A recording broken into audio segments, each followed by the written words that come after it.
Ang tanong, ano nga ba talaga ang sakit po ni Arjen? Nagigilty po baga ako kasi hindi siya naka-attend. Biglang parang bumara po sa may puso ko, hindi na po ako nakahinga.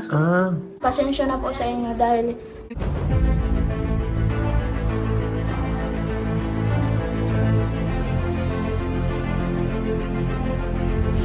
Ayun, shoutout guys, muli po, welcome to my YouTube channel. Ito po si Kuya Julay, ang inyong katugang, ang inyong kalingap na muling buwabati po sa inyo ng magandang araw, magandang gabi, saang sulok man po tayo ng mundo naroon. At sa araw na ito, panibagong vlog po tayo. Pag-usapan po uli natin yung patungkol po kay Arjen.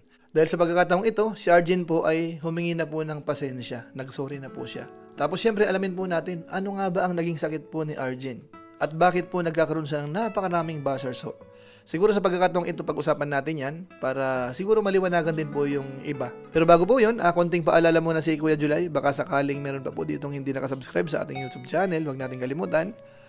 Julay Paunil. Tapos pakipindot lang po yung notification bell button para lagi po tayong updated sa aking mga video upload. Tapos yung ating Facebook page po, Julay Paunil 2.0. Pakifollow po yun, pakilike po. At pwedeng i-share yung mga upload po natin. So maraming salamat. At sina Kuya Bal Santos Matubang at saka po si Kalingap Rab, pangunahin po sana, masuportahan din po natin. Kasama po yung mga ibang Lingap partners, mga reactors, mga charity vloggers ng Team Kalingap, mga K-Boys, mga katukatulong po. So maraming salamat po sa inyong lahat. Ngayon tuloy na po tayo. Pag-usapan na po natin itong napaka-viral na topic patungkol po kay Arjen, na kung saan ho si Arjen ay nagkakaroon ng maraming buzzers. At ang matindi po dito, parang siya ang sinisisi doon sa hindi po pag-attend ni Carla doon sa ginawang fashion show. Kaya sa pagkakataong ito, alamin natin, ano nga ba ang naging sakit ni Arjen? Siguro po, panoorin muna natin at pakinggan, ano nga ba ang status ni Arjen sa ngayon? Kumusta ang pakiramdam mo ngayon, Arjen? nakapdi pa din po yung sa may bandang puso ko. Anong nangyari kung pwede ko lang malaman, no? Kung anong nangyari nung nitong nakaraan na bago ka nahimatay? Ano po nun, kuya? Nandito po kasi sila mama nung natulog nung kailan ba yun? Nung Sabado po, nagpunta po sila dito. Nung nagising pa ako na alas 7 ng umaga. Nandito po sila mama nung sa kwarto, nag-asikaso po sila at mauwi na daw.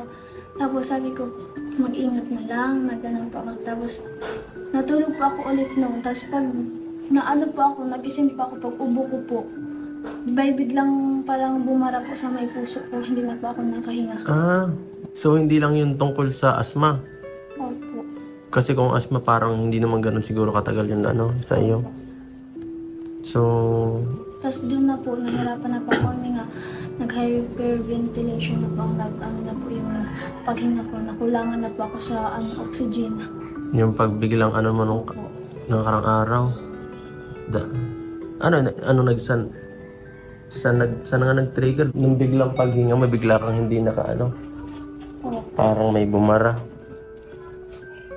Bigla na pa akong nagninikip na po yung dibdib ko, tas sobrang hapdi po, kuya. Yung parang yung parang sugat na nilagyan ng alcohol bigla. Ganun po yung sobrang sugat.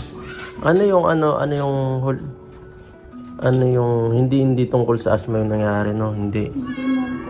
So ayun po mga kababayan po natin, so parang lumalabas, hindi po asthma.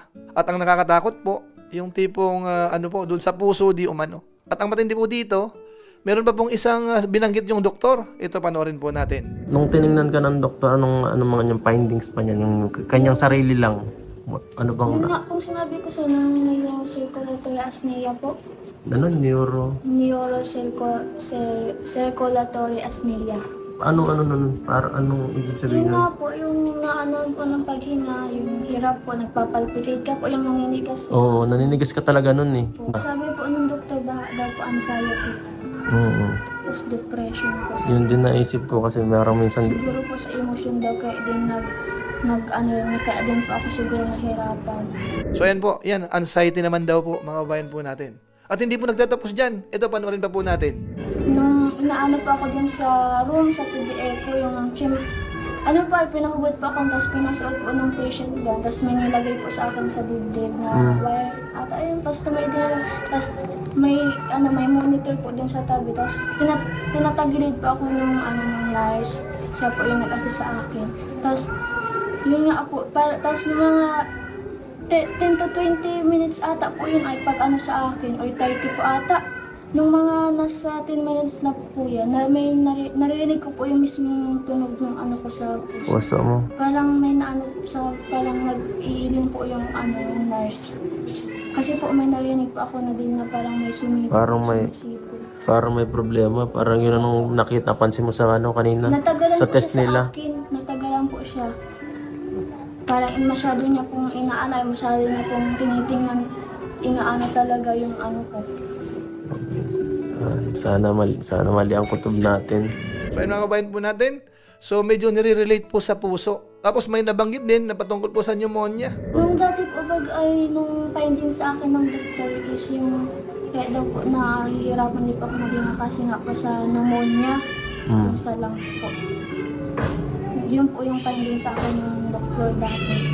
Ewan ko po ngayon. Yun po ibaga yung pag nalabas po yung resulta, ko po sa doktor. Ang tanong, ano nga ba talaga ang sakit po ni Arjen? Siguro mga kabayan po natin, sa tingin ko mukhang hindi asthma. Dahil maraming binanggit yung doktor, tapos yung kwento ni Arjen, yung parang reaksyon ay hindi maganda, tapos parang naramdaman niya po mga kabayan po natin. Pero sa tingin ko po, mas maganda hintayin yung April 7 para malaman mismo kung ano yung findings. Kasi mahirap po maghaka-haka tayo dito. Mahirap hula-hulaan po ang sakit mga kabayan natin. So antayin po natin April 7, baka sakaling mabigyan ng linaw itong usapin patungkol po kay Arjen. Pero may isang bagay na nakita natin na sa tingin ko ay good news, dahil si Arjen doon po sa interview po ni Papa Eds kahapon, tingin ko mukhang okay na po siya. Kinabukasan po, after po siya na atakihin, dalhin sa ospital, nakitaan po natin yung mukha niya, pananalita niya, mukhang okay naman na po siya. So yun po ang mahalaga. So ngayon po, dahil po dyan, ay siyempre papasok po dyan yung mga buzzers. Yung iba ho na siya ang sinisisi dahil si Carla daw ho ay hindi naka-attend doon sa rampahan. Kaya ang nangyayari po, lahat ng sisi ay napunta po kay Arjen.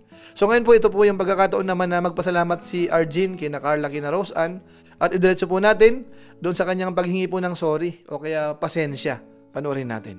Unang-una po, kila Carla tsaka Ate Roseanne, kasi po kung wala sila siguro kung ano na po yung nangyari sa akin.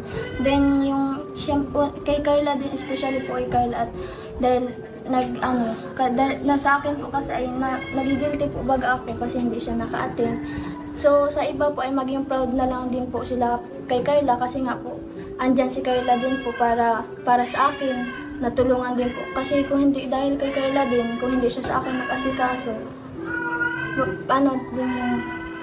hindi ako kasi hinihingal po ako magsalita. Opo, paano na po yung nangyari sa akin. Then doon po sa nag-expect na pupunta po si Carla or dadalo po doon sa ng Velvet Box. Pasensya na po sa inyo dahil hindi po naka-attend si Carla nang dahil po sa akin. Sana po maintindihan niyo po yung reason din po kung bakit din po hindi naka-attend si Carla. Yun lang po. Thank you po sa So ayan mga kabayan po natin, yan po si Arjen. So humingi po siya ng pasensya. Lalo na po doon sa mga umaasa kay Carla, nararampa, hindi po natuloy. Kaya ang dating po dito ay si Arjen ang sinisisi. So yan po, humihingi na po siya ng pasensya. Kaya sana patawarin na po natin mga kabayan natin sa mga buzzers. So pagbigyan na po natin si Arjen dahil nga po ito ay patungkol po sa health. Kung sakasakali sa tingin natin ay medyo exaggerated ng konti, ay maintindihan na lang po natin. Part na po yun ng paglalambing din po sa nakapaligid po sa kanya. Basta isipin po natin, kalusugan ho ay mahalaga. Bilang kapwa-tao, kaawaan din po natin mga kabayan po natin. Hindi naman siguro mahirap gawin yon. Tama kayo.